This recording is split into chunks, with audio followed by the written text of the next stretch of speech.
Moo with me. Everybody moo with me. Woo! Moo. Welcome, everybody, back to Late Night Snacks. If you guys are here, you are here because you are remembering that it is Thursday, which means it is time for Snacks Goes to the Theater. Yes, we do. Yes. And this week, we will be going to the theater to discuss Rent. Yep. I am Everybody. one of your hosts, Irish Melly, along this wonderful journey with the great, beautiful Duwanda Hey, everybody. and the amazing That Guy. I might sing. So let's just jump right in, guys. I'm not sure how you guys wanted to go about this. Maybe a little bit of a backstory, explaining kind of the story for people who don't know. Yeah. You want me to go? Yeah. Okay. Rent. Rent is a play that was found or created by a man named Jonathan Larson. We're going to talk about him in a minute. If you know Rent and you are a fan of Rent, you know Jonathan Larson because Rent is Jonathan Larson. Jonathan Larson is Rent. And basically, what I mean by that is one man created his entire lifetime just dedicated to creating up to this show. And we'll talk about that journey in just a second. But what it is it's a story with kind of it's a 2-year story, which takes place on the winter months, the Christmas seasons on both years. And the years are 1990. No, I lost the years. Anyway, it's 2 years from apart from each other, and it shows a day in the life of how this group of friends changed, transformed, and intermingled, and their lives were ups and downs, whatever, just basically day in the life kind of stuff within the year period. And it deals with New York during the AIDS crisis of the late '90s, and where we were at the AIDS crisis in the late '90s. It also deals with issues of squatters in New York. There's a very very big squatters population in New York in the '80s and the '90s, which if you don't know what squatters are, is basically homeless kids or homeless guys, Squatters' people rights. that Squatters' rights.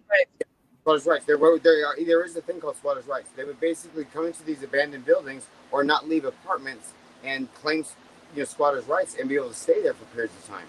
And this focuses on a group of friends in a squatter type position. Mhm. And they all have. And what's interesting about the way the show was developed is that when you open up the show, they start going through and introducing the characters, and you realize these guys have a long history together, and you get a sense of where kind of each one is at in their friendships with their long history together, and you're like wrapped right up into their year, and it's neat the way it's written that you don't feel like you've missed anything. You don't feel that you've missed Right. their. And some of it's really painful to watch. Some of it was a reminder of really how tragic the later part of the '90s AIDS crisis was, because that was the time of AZT. And AZT, the first viable treatment that ended up really really killing a whole bunch of people. But AZT basically controlled people's lives. That was when you had an alarm set for like every hour on the hour you were taking a pill. And AZT was terrible. But it gave a lot of people hope, and it got us to the Yeah, next. It deals Yeah. with prostitution. It deals we with wouldn't be where we are now without it.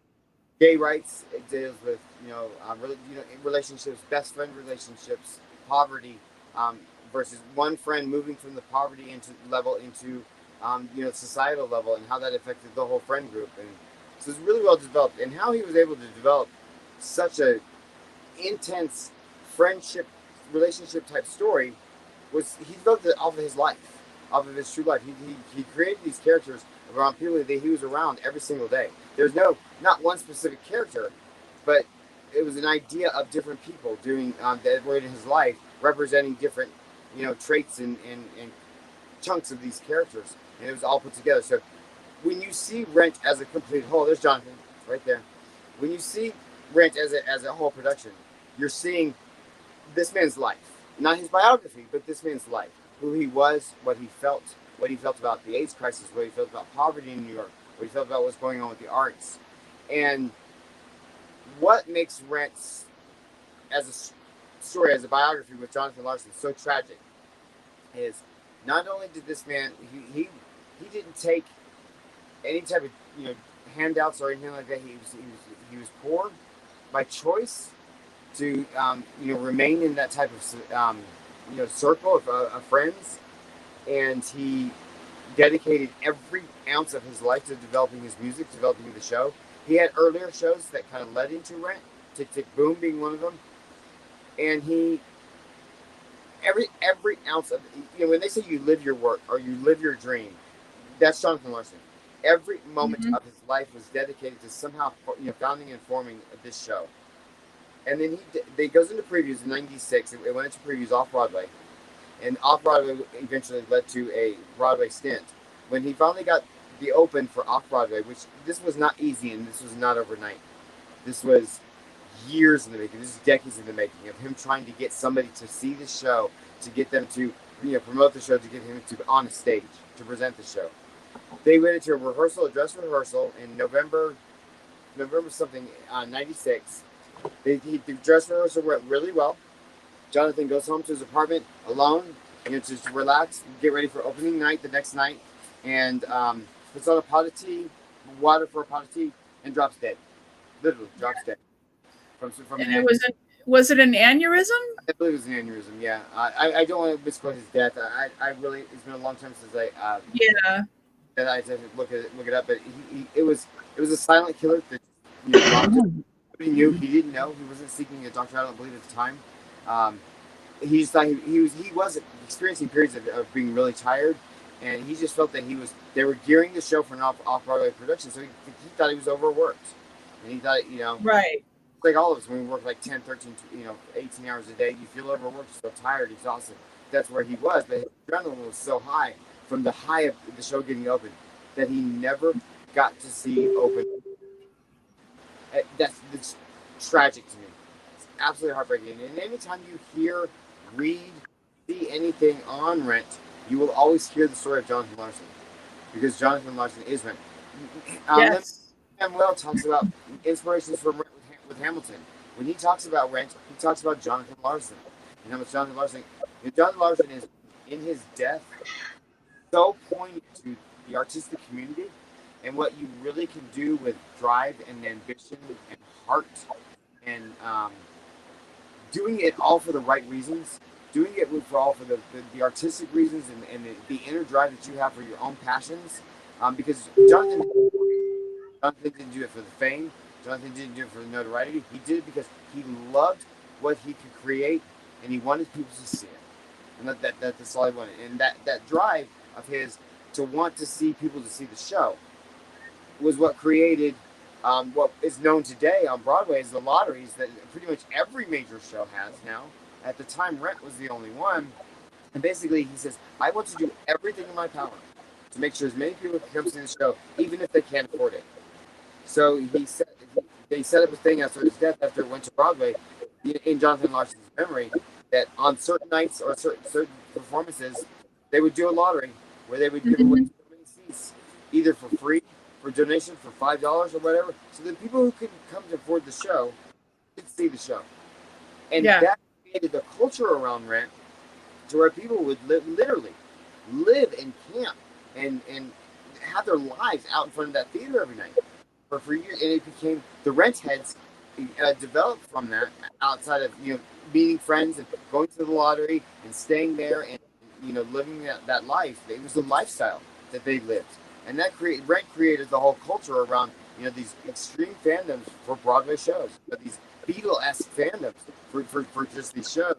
And it's amazing to see it in action. I'll talk about one of my experiences in a minute, but it's infectious. It's great to see people out there enjoying the show, enjoying each other's company, and talking about the show and their passions for it. Hamilton is very similar now with their hand for hand. yeah.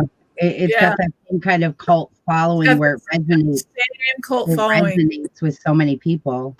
Yeah, and Jonathan Larson really inspired that. And what Lynn did for Hamilton is he made sure that all of the people hanging out for the lottery for the hand for hand, they were entertained. They got the people from the show out there to do Yeah. special and guest stars showing up and doing performances and all this crazy stuff that he gave that every single day. That cast and still do to this day. give back to that audience that's outside. Some of them haven't even seen the show yet. Some of them have gone every single day for years and haven't seen the show, but these artists give them something back. And Lynn and Jonathan really inspired Lynn to do that. There are many big fandoms now with shows. When I went to go see Once on This Island, Once on This Island had a cult following like that. You know, you go out to the Circle and Around, which is right by Wicked, and you go out to the stage door after this performance, and there's hundreds of people there screaming and hooting and hollering like it's Beatles when the cast comes out. And it's like, wow, I've never seen this at a stage show. I like this picture better. And It's a nice young, spirited, theater goers that are really, taking the next phase of Broadway. And that man started it. And That man started it. He didn't say, hey, I'm going to start this fandom. He says, I want people to go. I want people to see what I have to say. And so that if people want, if this series takes off, the Broadway series here, and people want to really go in depth to Jonathan's life, we may review the documentary and talk about the documentary, which is called No Day. And it's a documentary strictly about Jonathan Larson and his beginnings of his artistic career into his death. It's gut-wrenching sad. Yes, it is. But it is a must-watch, though, for anybody interested in Rent at all. You have to watch it. And so much heart in that documentary that I have seen it 100 times, and I can't not cry during it because out of the passion for it, out of just the drive. The people that are involved in Rent and part of the Rent family, that's a tight-knit group, and those people really support each other and have developed a family around it, and they're the ones kind of really represented in No Day But Today, and really speak the truth and honesty, around this show. Not all of it was easy, not all of it was pleasant, and they're really honest about it. It's a struggle. Broadway's a struggling business just like anything else, and when you're fighting the desire to get your body of work on stage, there's a lot of crazy stuff that happens and seedy stuff when you're developing money. So it's a good documentary. If you've not seen it, No Day Today, you can find it only in one place now, which is really shocking when we were trying to find it here for our podcast. And that is everywhere, believe me. It's on the bonus disc of the Rent theatrical movie. And that's where it lives. That's where this documentary lives. It's on special features on the bonus disc only of the theatrical movie. And it is obvious as a special feature. Of which I have a picture of it in case anybody wants to look for it. Amazon, and it's a special feature on but that's it. There's no streaming of it anywhere. It used to be on YouTube. It's not anymore. It's on this one right here. If anybody has a link to it, that's the DVD of the movie. We'll talk about the movie in a minute. So that's Jonathan Larson in a brief nutshell. Not giving him enough justice. So what's next, man? We're going to talk about the show. Do we want to talk about the Broadway show, or do you want to talk about the movie first? What do you want to do? I mean, that's where it all started. It all started with the show. So let's start there. So, like I said, the show's these New York kids. They live in life. There's the original cast, I believe, right? Yes. So the original cast, the main players, the original cast, you had Anthony Rapp, who plays Mark, and you have Adam Pascal, who plays Roger. So Mark and Roger are your central characters. They are best friends. They are squatters in this apartment complex in New York City. And the show opens with them in a difficult period of their relationship. And Roger's basically down and out. He's been wanting to get his music off the ground. He's a musician. And he has AIDS. And he's taking AZT. And he's not a gay man. He has AIDS. He has a girlfriend. I love that Jonathan Larson did that. That was so perfect that he did our central character as an AIDS victim, but was straight. All right, here are relatable to both communities. Mark and Roger. Hold on. I'm getting there. So the show opens with Roger. There's Mark. Roger kind of down and out, and Mark trying to get him to go to therapy and go to this group meeting and just get out of the house because I guess Roger's been cooped up in the house. And Mark on his side of the story, he's trying to get his ex-girlfriend Maureen. She's going to have a protest about the squatting stuff and that's going on, them tearing down the buildings. And he's trying to get her, Maureen, which is Eda Menzel, to help her with her production. And we find out that Maureen is a lesbian, and her girlfriend Joanne is also trying to help. You have this conflict with Joanne and Maureen fighting. There's Joanne. Joanne and Mark fighting over Maureen. That's the movie Maureen. Yeah, that's the movie Maureen. I couldn't find the other one. So Freddie played the theatrical show. I'll show you a picture of Freddie. So our show was with them. You know, these five folks. You get to meet Collins. Collins is beaten up. He's attacked on the New York streets on his way to Mark and Rogers. And there's a drag queen or a trans representative, Angel, not representative, a trans person, Angel, who comes to his rescue. The trans community was the big guys it always is in New York City. So we got this representation, and poignantly, her name is Angel because she is Tom's guardian. Collins is the guardian angel, and she helps him up. And then we get to meet their blossoming relationship. So we have Angel and Tom, we have Mark and Roger, we have Maureen and Joanne, and that's our core group, and they're going to move forward. And then you have Benny, who is the ex-friend who got into money and is trying to take the apartment complex away from him. And that's the story. That's Benny right there. We follow the year of these people's lives and how all of their intermingling of their relationships and ups and downs all come to a head at the next year. And it's, I'm not going to spoil anything if you haven't seen Rent. I'm not going to go into any depths of people's stories, but there's so much represented. And that's what I think this show was really important for today, because it taught a lot about the current status of the AIDS crisis. It didn't beat around the bush about how difficult that was. It talked about the current status of poverty and crime in New York City. Because remember, before New York City was cleaned up, the whole Manhattan area was cleaned up, and it's really nice now. But before it was cleaned up, it was really seedy and really dangerous. And New York had a lot of problems from it, and Rent doesn't shy away from that. Rent doesn't shy away from anything. Rent is as a libretto as what it tells. It's a moment of truth just shoved in your face, and I think that's why it's so important. It's also completely sung. It is a sung through operatic musical. So there are very little one spoken words, kind of dialogue. So be prepared for that if you don't know anything about Rent. It's very rock based with some ballad based to it. It's very modern music, kind of like what Hamilton took it to the next level with hip hop. Rent and Hamilton have been compared a lot over the years because they kind of did the same thing.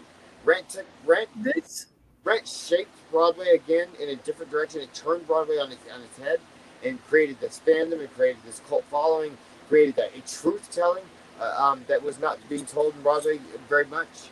Broadway's all about their fantasies and fictional stories and stuff. Rent came out and just shoved these hard topics in your face. Hamilton's done the same thing, kind of with with the state of America. This is the original Broadway cast right here. So you got Wilson Cruz, you got Anthony Rapp, Adam Pascal, Freddie. What's Freddie's last name? Well, you got Idina Menzel, who played Alphabet, famous for Alphabet. She was the first Maureen, and then you have what's Freddie's last name? Freddie. They're gonna kill. Well, you got Wilson Cruz, who's doing Angel. Wilson Cruz is very, very famous in gay culture, gay community. Powerful performer. He was in TV shows. Anyway, I don't. We'll talk about the actors later, but Jesse L. Martin, who I've seen several times. He played Tom, and Tom Collins. Yes, he's the original. Freddie's last name. Oh, Freddie Walker played Joanne. Freddie Walker is where's she at on here? I can't see that picture. That's not the original cast, is it? No. It isn't? I thought it was. I mean it blown up. Because I did quite a bit of research on that. I believe this is the original cast, the original Broadway cast. Daphne Vega, who played Mimi. Mimi, we didn't mention. I'm sorry. Mimi is a struggling prostitute that lives in the same building, who Roger meets, and Roger and her have a connection because of their heroin use. They kind of have a love connection, trying to help each other, take each other down. That real addict struggle that they have, and there's some beautiful, beautiful stuff in their relationship. That's Daphne Vega played her. Now let's switch gears really quickly to the movie, because the one interesting thing about the movie is the movie the producers who wanted to put on the movie, they were very, very poignant about they wanted the truth of the show to be on the screen. They did not want to change the story. They didn't want to change the look. They didn't want to change the atmosphere of the movie. They wanted the show to be a theatrical movie. And in order to do that, they wanted the original Broadway cast to do the movie. This is the cast of the movie right here. It's 10 years or so later, I believe. And problem is, they don't look like those young people anymore, some of them. And Daphne Vega, who played Mimi, and Freddie Walker, who played Joanne, they, by their own admission, they stepped out of the movie. They stepped out of the movie because they felt that their appearance, their aged up or down, did not fit the look that Jonathan was looking. They did that out of respect for Jonathan's work. They felt that they were no longer right for the roles. And there was a lot of, not controversy, but a lot of kind of like shock that either one of them would give up such a poignant roles. And they did it for Jonathan. They did it for what his work was to be and it was represented. The other ones, they were able to pull off the look.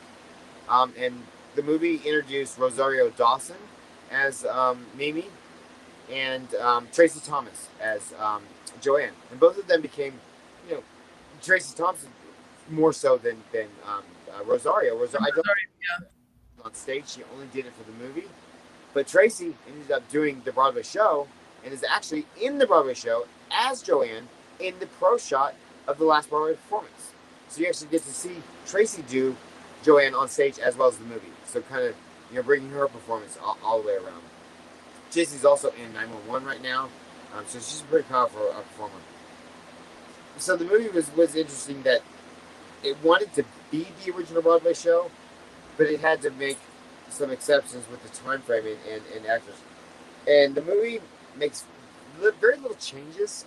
There's also, there's obviously staging issues, and they wanted to be in real world environments with real world stuff. So if you watch the movie first and then watch the pro shot of the Broadway show, this is the pro shot right here if you're looking for it. It gives you a lot about, it shows you the real world representation of what the abstract representation is on stage. And it helps the stage show immensely when you're watching it. Because the stage show set all in one stage, all in one just open area. It's kind of like a scaffolding kind of building that represents the apartment complex. And a lot of it is done through mime and done through just, them telling you where they're at.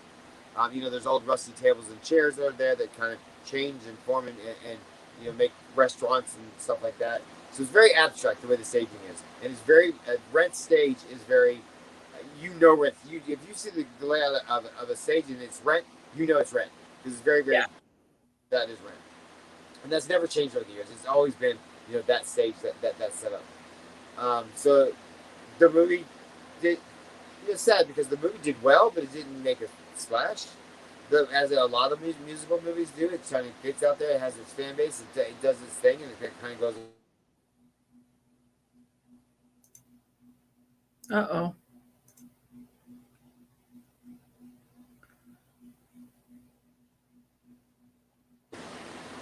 Am I on? All right. Am I on? Yeah, you are.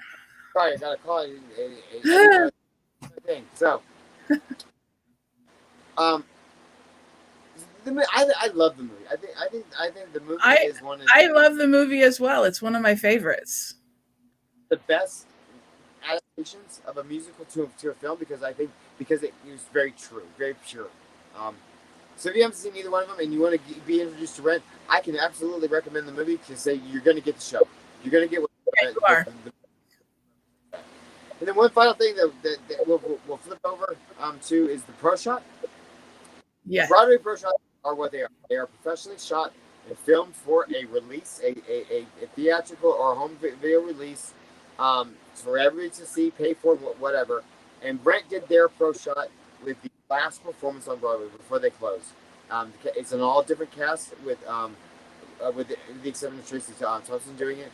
And you get to see the Broadway production as it is, complete and full, and the last performance of its run, and it's great. And if anyone is interested in it, it's still available to purchase. You can purchase it. Yes. So. There's not much to say about the pro shot except for that it's the show. So you want a professional recording of Rent, you got a great cast. Yeah. Unfortunately, there is no pro shot of the original Broadway cast. so you mostly get that in the movie without Daphne and Freddie. Right. If you want Daphne and Freddie, get the original Broadway cast recording. That is complete. You will hear the entire show on that recording. There's also a recording of the TV show. We'll get to it.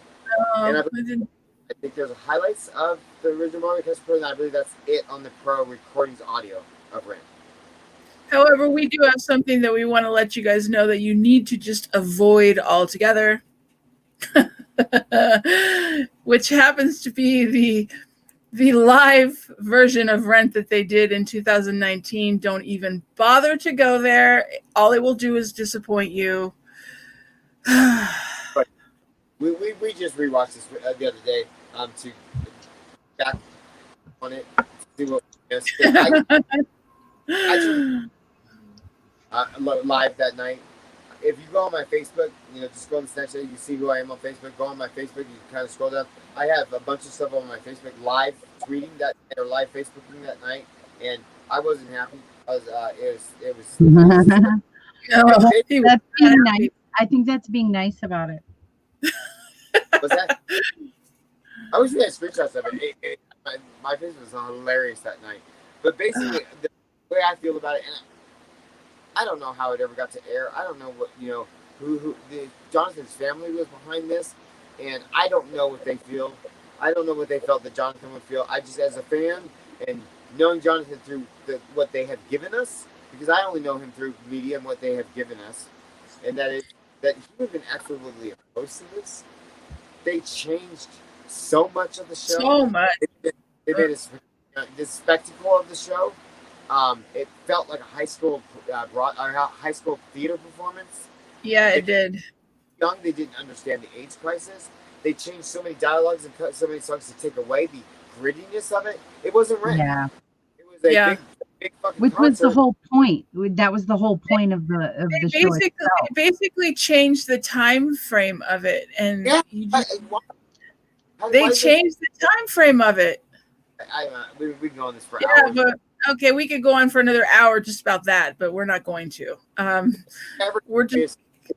Here's the project. If you're ever curious about what a Broadway show or a theater show that is adapted to a movie, adapted to a special, that what can go incredibly right and then what can go incredibly wrong, it Rents the project that way. Yeah, definitely, because it spans all of that. It does. Then watch the movie, then watch that trash that was on Fox, and you'll see exactly what happened. Yeah, exactly what happened. In that order, exactly. The saddest part is that.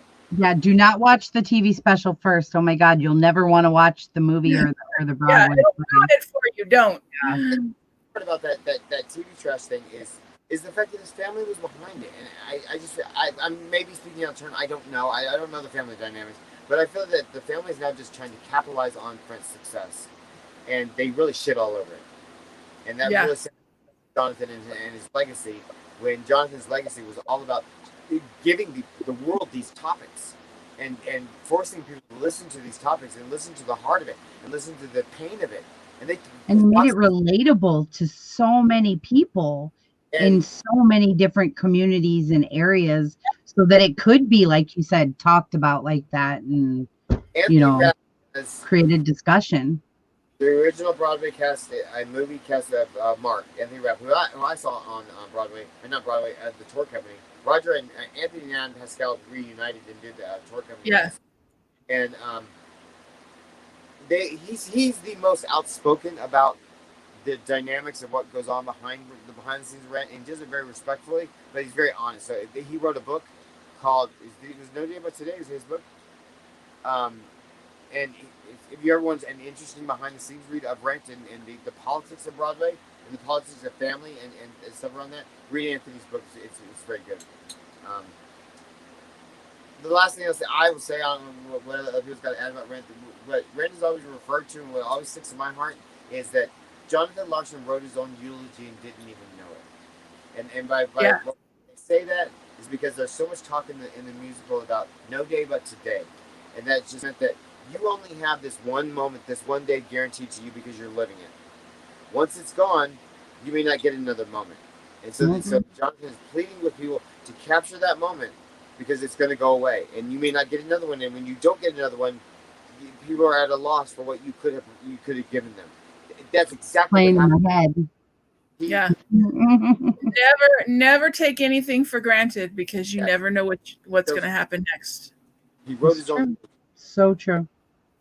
And then another line that he wrote in the show, which is like he's writing the future of where we are in this world, is how do you document real life when real life it feels more like fiction each day? Mm-hmm. If you read what's happening in the world, it reads like fiction. Yeah. Hamilton, who tells your story? And here we are. It's so freaking powerful that way. Yeah. That's Rent. That's the heart of Rent. Rent, in my opinion, is something that is something that everyone has to see. Yes. Everyone needs to see it. And catch a show. It is so poignant. Somewhere that you can do it. Go see Rent live if you can find it. I've seen it several times live with different performances. They've always been amazing. And what's so powerful about Rent, more than any other show that I've seen, is when that first number starts, right after Mark says his opening lines and that powerhouse goes down, the energy never stops. No. So infectious. You come out of there. It's like if it was a book, you would not want to put it down. Oh yeah, right. Like another chapter. Feel the wave, the energy that comes from that stage, almost to smack you in the face. And I've never had that experience for a live theater. And you almost don't want it to end. You're just like, no, I want it's more. Infectious. I want more. It's infectious. Yeah. That's Rent. That's Rent. Rent. If you guys want to see more on Rent, and even the soundtrack is amazing. Oh God, yes. Yes. Send us your story. Send us your ideas. Do you want to hear Jonathan's full story? Do you want us to do review of No Day But Today? It's gonna be a hard, tough show. You want to hear more about it? Do you want us to spoil the story for you? Whatever. If you want to hear more about Rent, let us know because I can talk about it. Let us know in the comments below. Biggies. This is, by the way, one of my programs. This is the program for the tour where Anthony and Mark reunited. Oh, there you go. That's Freddie. Freddie who played. There she is. Okay. And then you have. This is the cast that they reunited. La Bibo. Fabulous Maureen. Nicolette Hart was Maureen in this. Amazing. So there you go. I would like to mention real quick to our audience, for those who are not new here and for those who are new here, we made an announcement a couple days ago. And if you are a member of our Facebook group, then you know about this as well. But for those who don't, I would like to say we have announced that on Halloween, which is a Saturday this year, October 31st falls on a Saturday for 2020. And since it's the year of quarantine, we are going to do a Halloween stream and an AHS themed costume contest.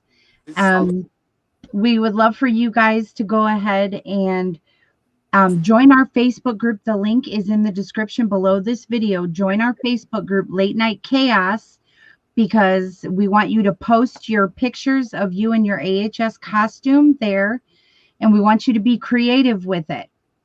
The deadline is Wednesday, October 28th, 2020, to post your costume pictures on the wall of that group. So make sure you guys join that group if you're not a member, and make sure you guys get your pictures posted ASAP. We will have a first, second, and third place prize. $30 to first place, $20 to second place, and $10 to third place, all in Amazon gift cards. So you will easily digitally get them either the same day or the next day.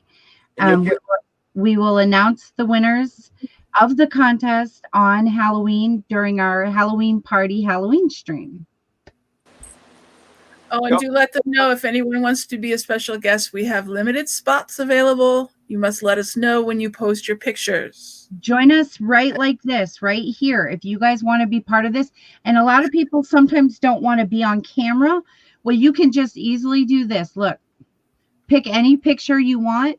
just leave your audio on, and you can just simply be the picture that is there. You don't have to have your face shown. So we would like to encourage anyone who wants to, but like DeWanda said, we only have limited spots available. So please let us know when you send your picture in for the costume contest.